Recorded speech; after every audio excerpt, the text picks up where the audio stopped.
Toate acestea parcă așteptau mai mult de la Bozga. Un șut la fel de dezaxat ca și freza lui Bozga. În continuare, am impresia că i s-a terminat bateria în momentul în care se tundea.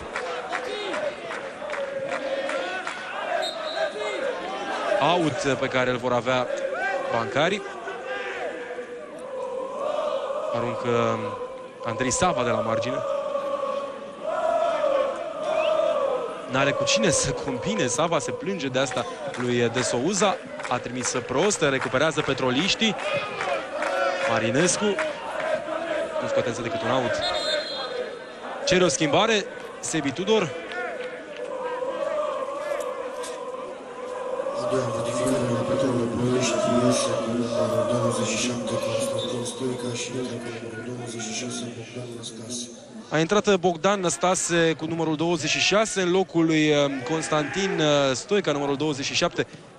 Probabil că Stoica nu și-a mai putut reveni după acea lovitură primită mai devreme. O pierdere pentru Petrolul, pentru că Stoica n-a jucat deloc rău în acest meci. Mai e și Muțiu pe bancă, însă pare să nu dorească să-l folosească Sebi Tudor în acest meci. Vine centrarea. Întoarce nou intratul Năstase către Budescu.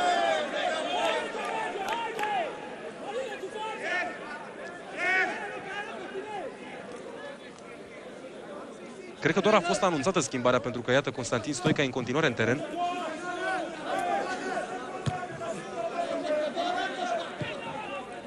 În continuare la margine. Bogdan Năstase s-a grăbit. Crainicul acestui meci. M-am grăbit și eu luându-mă după el. Va fi aruncare de la margine pentru Progresul. Cât de mult a muncit Costescu în acest meci. Merită apreciat travaliul său. Din nou Costescu. Nu iese driblingul. Respinge o doroabă.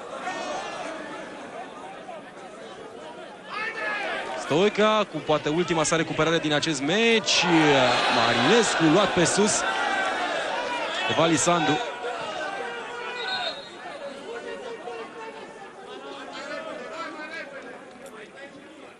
Hai mai repede, îi se cere lui Stoica. Săracul și așa era într-un picior. Abia acum se face schimbarea, așadar numărul 26 Bogdan Năstase intră pe teren, numărul 27 Constantin Stoica înlocuit. Bozga. O minge lungă a lui Bozga către Laurențiu Dumitru. A respins Cornel Dobre din fața sa. Paulini către Dobre.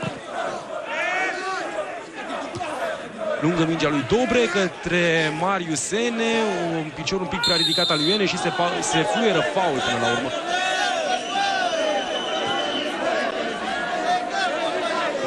N-are niciun motiv să simuleze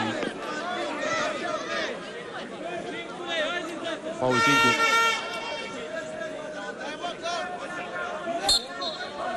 E drept, a căzut un pic prea târziu și poate de asta au reacționat unii spectatori mai urât la adresa sa, însă a fost șters cu crampoanele de Paulinio. Încearcă Laurențiu Dumitru, mutat pe banda stângă acum, să conducă atacurile petroliștilor. Primește Marinescu. Se bate Marinescu, întoarce mingea la același Laurențiu Dumitru. Centrarea sa respinsă de Sava. Vine șutul la post de Cristi Popescu.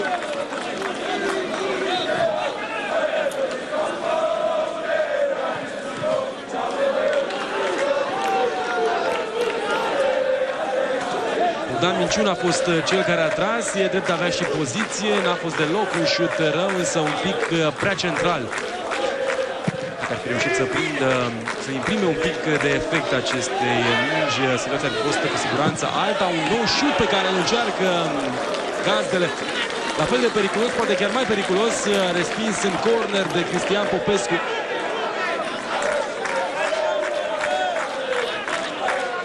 Și Bogdan Minciună și-a încercat norocul.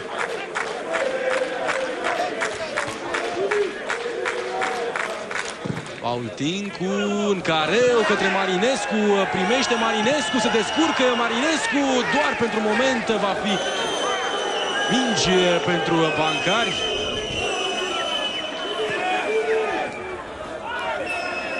Cristi Popescu acuză și el o lovitură primită în față.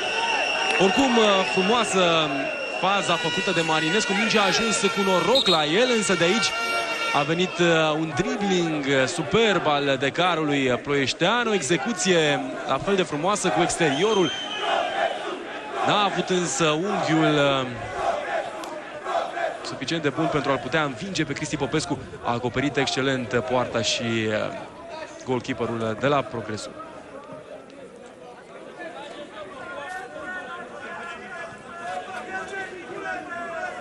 A cerut Hens Wisniewski acolo, probabil la o preluare a lui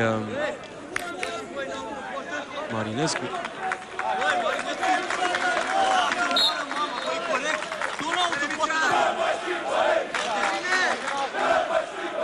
Acordă mingea cu fair play petroliștii, însă nu foarte departe pentru a putea rămâne în continuare în pressing. Cornel Dobre aruncă de la margine. Paulinho. Presată Paulinho de Mihai Tudor, faultat și va fi lovitură liberă pentru Progresul. Reușesc să scape de sub presiune jucătorii lui Marius Șumudică. Se plângea de lot Șumudică de modul în care stau din punct de vedere numeric la acest capitol Bancari. Să vedem însă această fază cu Odor Roabă. Bine centrarea în care Laurențiu Dumitru pare nesigur la aceste mingi. Cristi Popescu are probleme cu priza asupra balonului. Multe ori e nevoit să preia în doi timp. Pot profita de acest lucru petroliștii. N-au făcut-o până acum în această a doua repriză. Ne vedem capul trimis de Laurențiu Dumitru. A surprins un pic pe Cristi Popescu.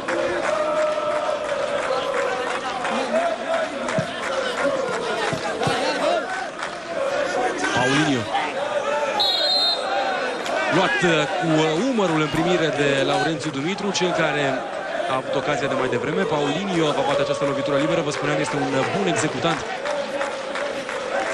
de lovituri libere. Alege însă să lase pe Băjenaru să bată, pentru că Băjenaru e un jucător de picior stâng și e o poziție care să-l avantajeze mai mult pe el.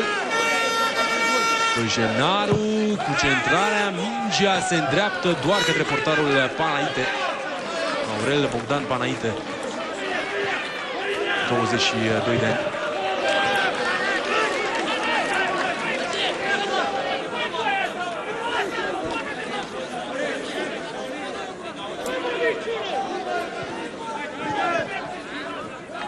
Vă spunem despre lotul Progresului că e un pic cam subțire. Șomcherechi e accidentat, are o fractură la braț. Ciochină și Gomez au și rupturi de ligamente. Au rămas cu un singur atacant adevărat, cu acest Ene, însă s-a descurcat excelent Ene în meciul de astăzi. Costescu încearcă să agațe acea minge, vine șutul lui Gheorghe Mihăiță, blocat de Costache.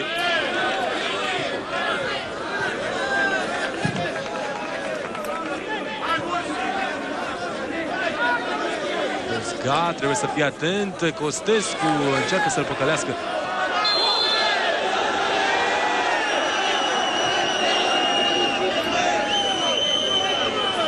Recuperează rapid Iveș de Souza. Aproape de a reprimi brazilianul, a respins din fața sa Bozga. De când a intrat Bozga a făcut legea pe teren. Marinescu încercând o pasă. Aștepta acolo Dan Năstase. Mai are o schimbare la dispoziție antrenorul gazdelor, Eusebiu Tudor. O face abia acum, intră în sfârșit pe teren și singurul vârf veritabil pe care îl are în lot,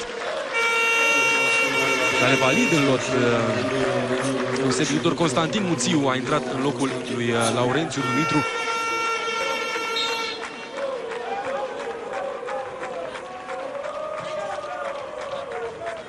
Costescu cu Paulinho. Mingea se îndrepta către Ene, va fi însă doar aruncare de la margine. Vine Sava să bată această aruncare. Îi lasă Paulinho mingea, însă cere să o reprimească. Frumoasă intenția lui Paulinho, însă nu cred că e momentul să se joace cei de la Progresul.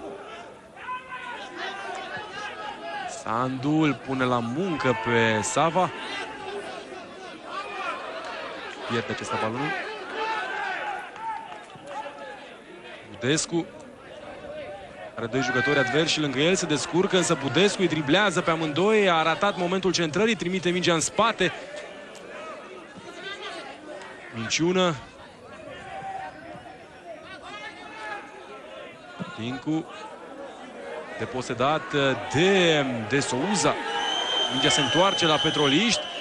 Minciună. Budescu acum. Centrează Budescu, aștepta Muțiu în centrul careului.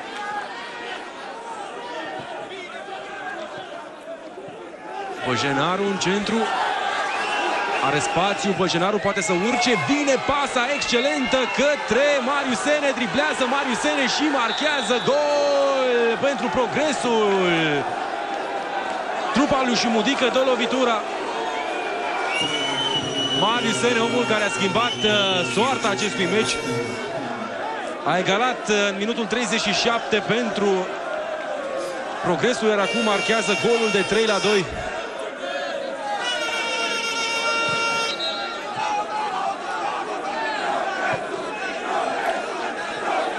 În sfârșit se poate bucura și Marius Șumudică, l-am văzut foarte reținut până acum, însă la 3-2 are motive să sărbătorească Marius Sene. Și Liviu Băjenaru merită astăzi poate prima întregii echipe. Ei au fost oamenii decisivi. Ei au marcat primele două goluri. Ei au combinat și la această fază, cu Băjenaru trimițând excelent către Ene printre fundașii centrali ai Petrolului. Ene l-a driblat pe Panaite și a marcat apoi lejer cu poarta goală.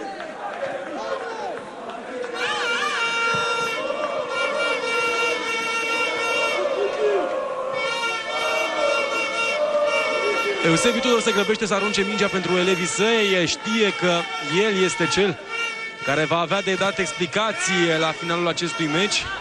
Poate că Muțiu ar fi trebuit să intre mai devreme pe teren. Oricum, rezultatele Petrolului sunt foarte departe de ceea ce se aștepta de la această echipă la începutul campionatului.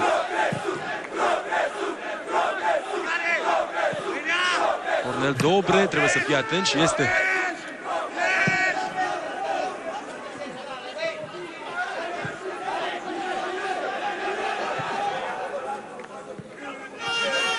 Tudor. Băjenaru recuperează. Costescu în centru către Paulinho. Încearcă prea mult Paulinho. Paul Tincu. Muțiu și Budescu sunt acolo. Muțiu nu e atent la ceea ce vrea să facă Constantin Budescu. Băjenaru, încă o dată exemplar, se descurcă mijlocașul bancarilor. Băjenaru aruncă o minge către Costescu, respinge o doroabă din fața acestuia. Poate că ar fi fost prea mult ca și Costescu să dea o lovitură astăzi, tocmai în poarta fostei sale echipe. Au mai rămas undeva pe la 7-8 minute din acest meci. Scorul este 3-2 pentru oaspeții de astăzi, pentru bancarii lui Marius Șumudică. Paulinho se duce a gale să bată acest corner, nici nu are motive să se grăbească. Combină cu Daniel Costescu. A întârziat Costescu să retrimită mingea către Paulinho. Abia acum portughezul are ocazia să urce, însă o face neinspirat.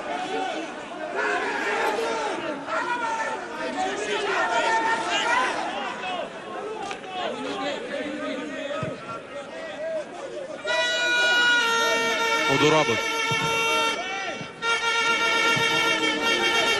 De Souza a recuperat. Costescu încercă să-l dribleze pe Bozga. Este faultat Daniel Costescu.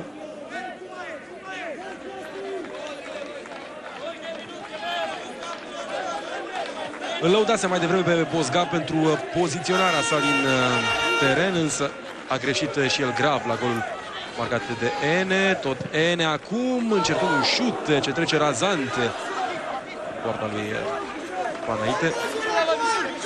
Se grăbește Mihai Tudor. Stache, greșește pasa. Cornel Dobre. Cornel Dobre în dreapta. Băjenaru. A încercat Marius Ene. Se retrimite lui Băjenaru.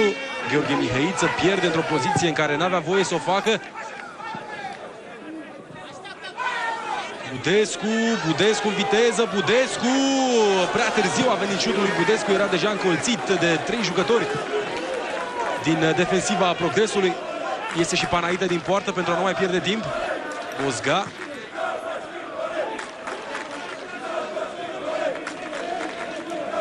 Paul Tincu. Totoroabă cu centrarea. Marinescu era acolo la marginea careului. A respins din fața sa Cornel Dobre. Mihai Tudor. Marinescu încearcă să mai recupereze acel balon. Vine Vali Sandu. Degajează.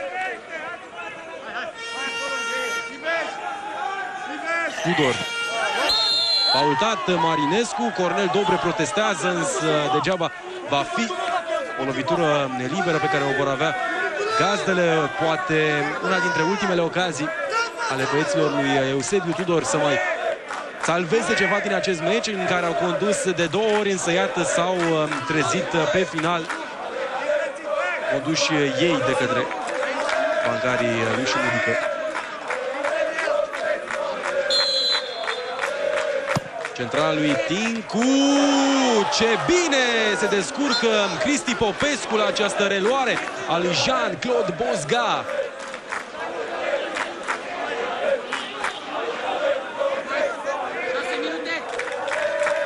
Perfect l-a găsit pe Bozga. Paul Tincu, s-a înălțat congolezul, însă mingea a fost respinsă de Cristi Popescu. Încearcă Costache să evite această fază periculoasă pe care puteau să o aibă oaspeții.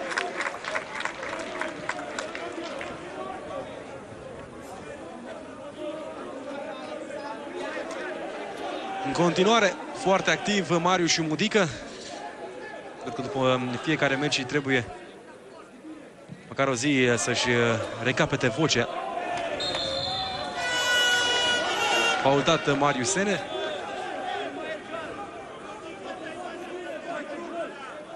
Se mulțumeau și cu o remiză băieții lui Șumudică astăzi, însă iată că sunt la un pas să obțină mai mult decât atât. Interesant este că pe site-ul oficial al clubului fanii Progresului au votat într-un sondaj. Întrebarea a fost ce echipă are cele mai mari șanse de promovare. Bine, n-au fost foarte multe voturi, doar vreo 180, însă interesant este că aproape un sfert din cei care au votat au ales Ceahlăul ca principală favorită la retrogradare, la promovare. Revedem această lovitură de cap a lui Bozga. I-a fost refuzat golul de către Cristi Popescu. Paulinho bate repede. Reprimește Paulinho. Vine și centrarea către nimeni.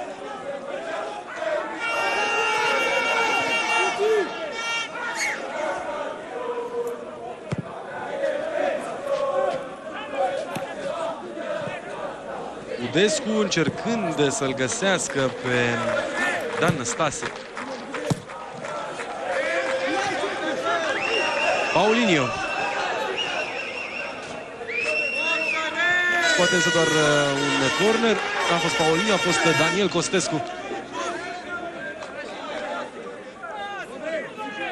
Mulțumit însă cu siguranță atacantul Progresului de ceea ce a reușit. Timpul trece și trece în favoarea echipei sale. Băjenaru și Costescu sunt la colțul terenului. Costescu centrează doar până în brațele lui Panaite. N-am înțeles și au vrut să facă jucătorii lui Șumudică la această fază. Au încercat întâi să țină mingea acolo în colțul terenului, însă apoi au decis să centreze, deși nu era nimeni în teren.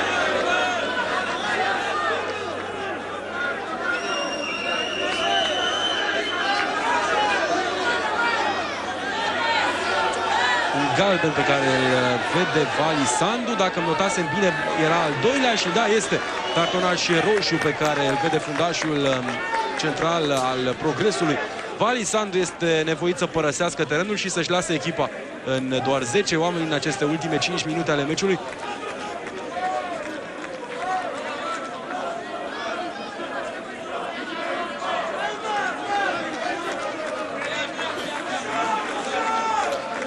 Pentru acest gest a luat Vali Sandu cartonașul galben, pentru că a lăsat, a învârtit mingea un pic spre margine. După ce că nu le-a dat un penalti bucureștenilor, iată, arbitrul elimină un jucător într-un moment critic al acestui meci, fără a avea un motiv cu adevărat serios.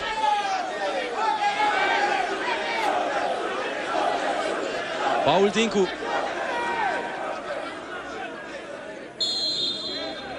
Tincu trimite în careu, respinge de acolo Wisniewski. Paulinho pune mingea jos. O pierde, însă sunt 3 minute de prelungiri. 3 minute în care Petrolul mai poate spera la măcar un punct din acest meci. Un meci pe care în minutul 35 considerau că l-au în mână, se complică. Wisniewski. Gheorghe Mihaiță era și el acolo.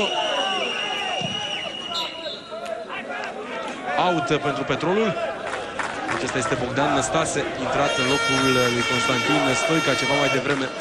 De când a ieșit Stoica, parcă n-au mai reușit să fie la fel de incisivi jucătorii de la Petrolul. Se complică Cristi Popescu din nou. Spuneam, are probleme la aceste balone. Le prinde mai mereu în doi timpi.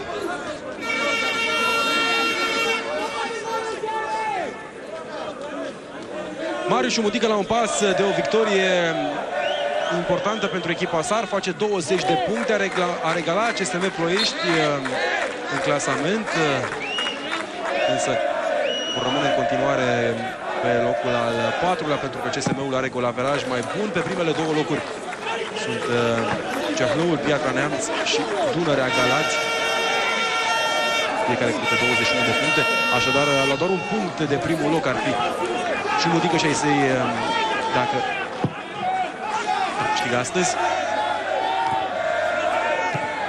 Udescu, Bozgai, deja la marginea careului, pe post de vârf în acest final de meci.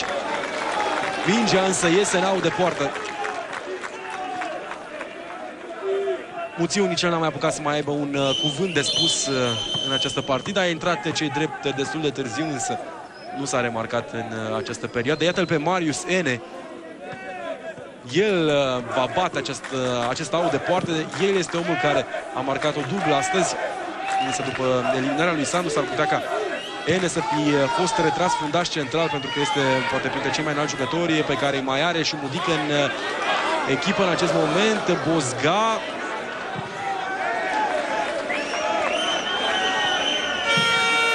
Încearcă o preluare de senzație Marius Șumudică.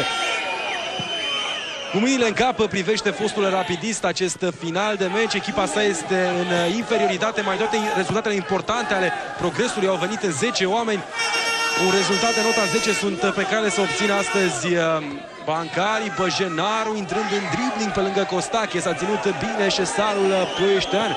Mihai Tudor către același Costache. Minge lungă trimisă spre centrul terenului, însă se fluieră finalul meciului și iată, bucurie mare pe banca Progresului.